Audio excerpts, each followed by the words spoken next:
देखिए, आज हम लोग बात कर रहे हैं अपना डे 2 है हमारा organic A to Z series का। तो यहाँ पर एक बहुत ही अच्छा क्वेश्चन मैंने काफ़ी सारी रिएक्शंस इसमें इंक्लूड करने का प्रयास किया है। तो आप लोग इसको पॉज़ करके वीडियो को पहले आप लोग इसे अटेम्प्ट करेंगे और उसके बाद आप इसे चेक करेंगे कि आपने सही किया या नहीं। ठीक है, सबसे पहले देखिए फर्स्ट जो है हमारा वो हमें कैल्शियम कार्बाइड दे के रखा है CaC2 और इसका हमने हाइड्रोलिसिस किया। तो मैं एक तरफ से स्टार्ट करता हूँ। CaC2 this is basically Ca2+ and C triple bond C minus और जब इसका हाइड्रोलिसिस होता है तो ये कैल्शियम हाइड्रोक्साइड बन जाएगा और ये हमें क्या देगा यहाँ पर CH triple bond CH। Next जो हमारा रिएजेंट है वो है हमारे पास red hot iron tube. Red hot iron tube अगर हम लोग लेते हैं तो होता क्या है, ये जो CH ट्रिपल बॉन्ड CH है ये इस तरीके से ट्राइमराइज हो जाता है।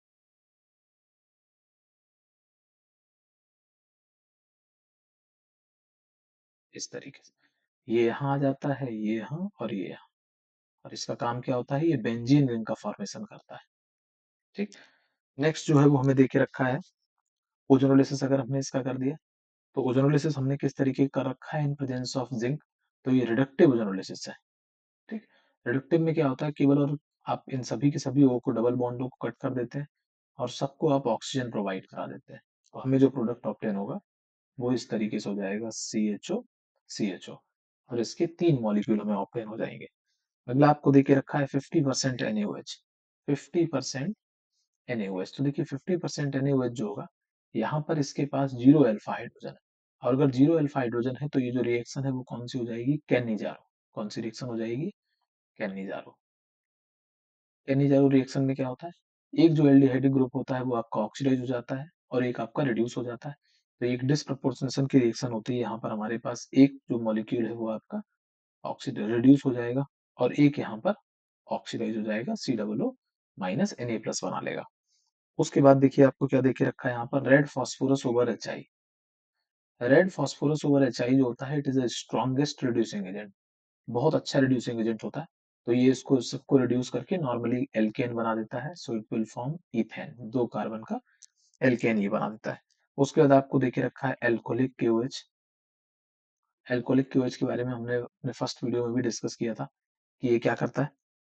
कहीं पर अच्छा थोड़ा सा एक यहाँ गलत हो गया, पहले हमारे पास है क्लोरिनेशन, उसके पहले क्या आया हुआ है आप ऊपर भी एक बार चेक कर सकते हैं। यहाँ पर 50% NaOH के बाद रेड फास्फोरस ओवर HI और उसके बाद हमारे पास आ गया क्लोरिनेशन। तो क्लोरिनेशन में हम क्या करेंगे, सिंपली आप इन प्रेजेंस ऑफ सनलाइट है तो ये किस पाथ को फॉलो करेगा, सबसे पहले वो आपको याद रहना जरूरी है। इन प्रेजेंस ऑफ सनलाइट ये लोग फ्री रेडिकल पाथ को फॉलो करते हैं और हमारा जो प्रोडक्ट है वो CH2Cl CH3 इस तरीके से बन जाएगा। अब अगर हम एल्कोहलिक KOH देखेंगे तो ये क्या करता है, एल्कोहलिक KOH एलिमिनेशन रिएक्शन करता है। ठीक है, एलिमिनेशन रिएक्शन होगी तो यहाँ से Cl चला जाएगा और पास वाले कार्बन से H चला जाएगा, अल्फा बीटा एलिमिनेशन होगा and it will form CH2 double bond CH2। Next जो हमारा रिएजेंट है वो हमें दे के रखा है ओजोनोलाइसिस। ओजोनोलाइसिस फिर से हमने कर ली और कौन सी, रिडक्टिव ओजोनोलाइसिस की। तो नॉर्मली आप इसे ब्रेक कर देंगे, 2 मॉलिक्यूल हमें मिल जाएंगे HC डबल बॉन्ड H के। उसके बाद हमें क्या दे दिया, हमें ZnHg/HCl दे दिया। ये क्या है, ये आपके पास क्लेमेंसन रिडक्शन है, C डबल बॉन्ड ग्रुप को CH2 में कन्वर्ट करता है, so this will form CH4। फिर से हमने इसका देखिए क्लोरीनेशन कर दिया in presence of sunlight, this will form CH3Cl और उसके बाद हम लोग पहुंचे कहाँ पर, CH3Cl का फॉर्मेशन हो गया। नेक्स्ट हमारा जो रिएजेंट है वो हमें देके रखा है KCl। KCl जो है वो हमें क्या देगा, K+ देगा, Cn- देगा। Cn- यहाँ पर SN2 अटैक लेगा और इस Cl को बाहर भगा देगा, so this will form CH3C triple bond. Next पर हम लोग पहुंचते, देखिए हम लोग कहाँ तक पहुंच गए, CH3Cn का अटैक है तो हम लोग K तक पहुंच गए। ठीक है, K तक के प्रोडक्ट हमने बना लिए। उसके बाद आप आ जाइए नेक्स्ट वाले केस में, इसका क्या किया गया, इसका पार्शियल हाइड्रोलिसिस किया गया।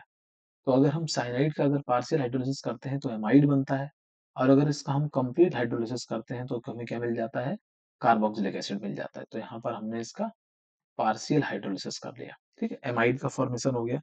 एमाइड ये जो है ये हमारा, उसके बाद देख लीजिए उसके उसके बाद हमने क्या कर लिया, P2O5।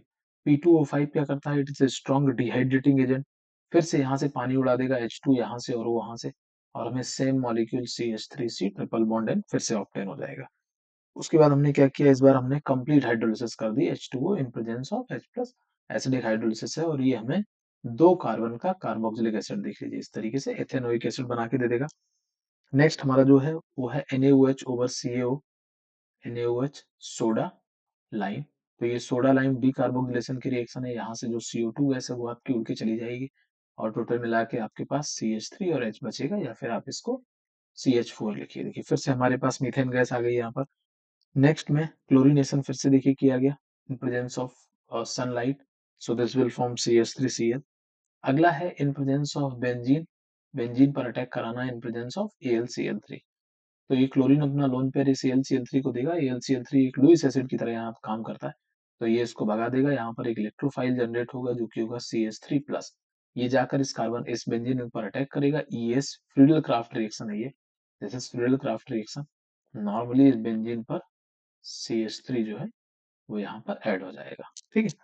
उसके बाद देख लीजिए नेक्स्ट में आपको KMnO4 देके रखा होगा। KMnO4 क्या करता है कि अगर यहाँ पर इस पोजीशन पर एक भी हाइड्रोजन, अगर अल्फा हाइड्रोजन आपका प्रेजेंट है तो उसका ऑक्सीडेशन करके उसको COOH में कन्वर्ट कर देता है। तो यहाँ पर आपको देख लीजिए बेंजोइक एसिड ऑप्टेन हो जाएगा। बेंजोइक एसिड के बाद आप देख सकते हैं कि आपको अमोनिया से अगर उसकी रिएक्शन कराएगी तो ये क्या करेगा, इसको बेंजामाइड में कन्वर्ट कर देगा, दिस विल फॉर्म C+O ठीक है। और हमारे पास जो लास्ट यहाँ पर रिएक्शन है बेंजामाइड होने के बाद, नहीं अभी और भी रिएक्शंस है। हाँ बेंजामाइड बन गया।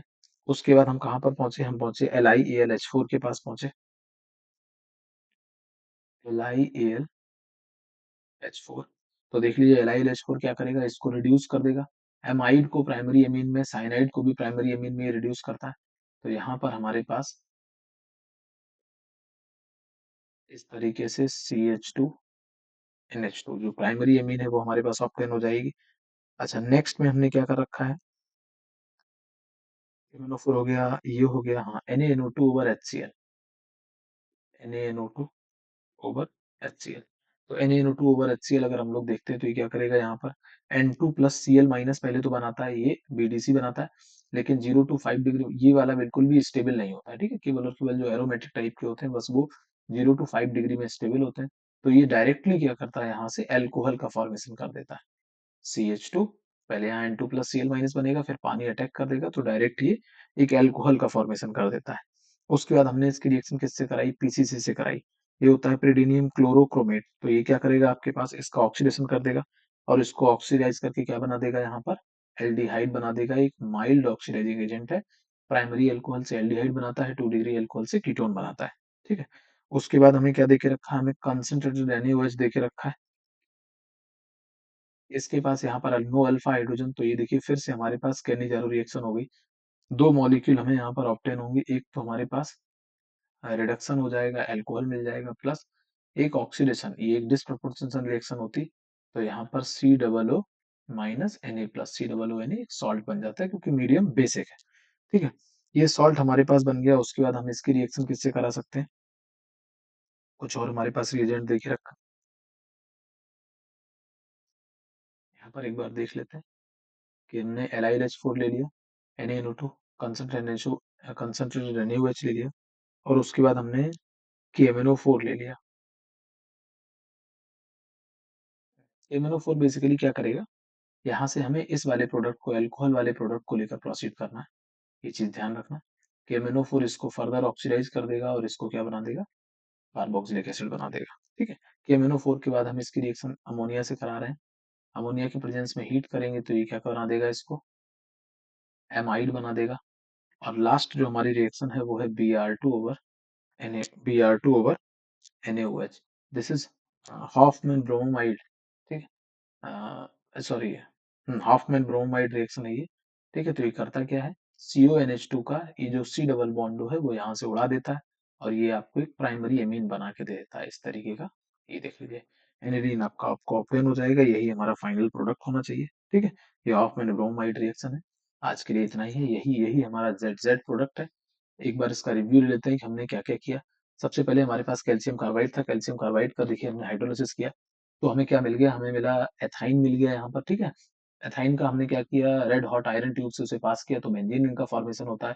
फिर हमने उसका रिडक्टिव एनालिसिस कर दिया, अगर ऑक्सीडेटिव होता, अगर यहाँ जिंक ना होता तो जो भी एल्डिहाइड बनता है वो कार्बोक्सिलिक में कन्वर्ट हो जाता है, कीटोन जैसा होता है वैसा ही रहता है। और यहाँ रिडक्टिव है तो चुपचाप आप उसे काट के एक आप CHO बना लेंगे। 50% NaOH, मतलब उसके पास अल्फा हाइड्रोजन नहीं है, तो वो क्या करेगा, कैंडी-दारू रिएक्शन कर लेगा। उसके बाद हम लोग पहुंचे किसके पास, रेड फॉस्फोरस ओवर HI, ये स्ट्रॉन्ग रिड्यूसिंग एजेंट होता है। ठीक है, 2 कार्बन का जो एल्डिहाइड है CHO, मतलब ये बन जाएगा यहाँ से, जो कैनिजारो का जो प्रोडक्ट बनेगा वो बन जाएगा CH2OH, और एक का ऑक्सीडेशन एक का रिडक्शन, ये ठीक है, COO इस तरीके से बन जाएगा।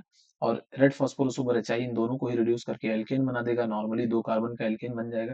क्लोरीनेशन हो जाएगा तो इसके एक कार्बन पर क्लोरीन आ जाएगा, एक्वस के OH इसका एलिमिनेशन कर देगा। हमें यहाँ पर carbon double bond carbon option obtain हो जाएगा। ओजोनोलिसिस पर हम इसको ब्रेक कर देंगे, ये हमें मिल जाएगा HCHO। और उसके बाद क्लीवेंसन रिडक्शन है, C डबल बॉन्डो को CH2 में कन्वर्ट कर देगा, तो ये मीथेन गैस आ जाएगी। मीथेन गैस इसका क्लोरीनेशन हो जाएगा, फ्री रेडिकल सब्स्टिट्यूशन रिएक्शन है, तो ये CH3Cl बना देगा। KCN K plus plus CN minus SN2 का अटैक लेगा, तो ये CH3CN बना देगा। इसका पार्शियल हाइड्रोलिसिस होने से क्या मिलता है, एमाइड मिलता है। तो एमाइड मिल गया, एमाइड का डिहाइड्रेशन कर दिया P2O5 से, तो हमें साइनाइड फिर से वापस से मिल गया। साइनाइड का इस बार कंप्लीट हाइड्रोलिसिस कर दिया तो हमें कार्बोक्सिलिक एसिड यहाँ पर मिल गया। कार्बोक्सिलिक एसिड का सोडा लाइम डीकार्बोक्सिलेशन कर दिया, NaOH एंड CO, ये कार्बेनाइन स्टेबल का, मतलब इसका जो रेट ऑफ डीकार्बोक्सिलेशन होता है वो किस पर डिपेंड करता है, स्टेबिलिटी ऑफ कार्बेनाइन पर। तो NaOH प्लस CaO आपको दे के रखा है, यहाँ से CO2 उड़ जाता है, तो हमारे पास केवल और केवल बचा क्या, CH4, फिर से एल्केन मीथेन बच जाता है। फिर से इसका फ्री रेडिकल सब्स्टिट्यूशन होगा, CH3Cl बनाएगा। इस बार फिडेल क्राफ्ट रिएक्शन होगी और यहाँ पर हमें क्या ऑप्टेन हो जाएगा, टॉलुइन ऑप्टेन हो जाएगा। ठीक है, टॉलुइन क्यू हो गया, हॉट KMnO4 R हमारे पास क्या हो जाएगा, यहाँ पर अल्फा हाइड्रोजन है तो COOH लग जाएगा। NH3 इसको एमाइड बना देगा, LiH4 इसका रिडक्शन करके इसको प्राइमरी एमीन बना देगा। NaNO2 और HCl, ये चूंकि ये एरोमेटिक एमीन नहीं है, मतलब एरोमेटिक टाइप का नहीं है, नॉर्मल एमीन बनेगा CH2NH2, तो ये इसको डायरेक्ट अल्कोहल में कन्वर्ट कर देता है। PCC उसको माइल्ड ऑक्सीडाइजिंग एजेंट है, अल्कोहल को ऑक्सीडाइज करके एल्डिहाइड में ले जाता है, 1 डिग्री को एल्डिहाइड में, 2 डिग्री को कीटोन में। कंसंट्रेटेड NaOH क्या करेगा, एल्डिहाइड के साथ 0 अल्फा हाइड्रोजन होगा उसके साथ, तो उस पर कैनिजा रिएक्शन करा देगा, एक एसिड का सॉल्ट देगा और दूसरा अल्कोहल। वो जो अल्कोहल है उसे हम फर्दर आगे प्रोसीड करेंगे, क्योंकि उसका केमिनो और उसका ऑक्सीडेशन करके उसको एसिड बना देगा। NH3 उसका एमाइड बना देगा। ब्रोमीन Br2 और NaOH उसका हाफ में ब्रोमाइड डिग्रेडेशन रिएक्शन हो जाएगी, जो C डबल बॉन्ड ग्रुप है वो गायब हो जाएगा, और एनिलीन जो है वो हमारा Z जो फाइनल प्रोडक्ट है वो आपको ऑब्टेन हो जाएगा। ठीक है, चलिए थैंक यू। अगर आपको अच्छा लगा तो लाइक करें, सब्सक्राइब करें, अपने दोस्तों के साथ शेयर करें, और मैं कंटिन्यू करूंगा इस तरीके की सीरीज। ठीक है, थैंक यू।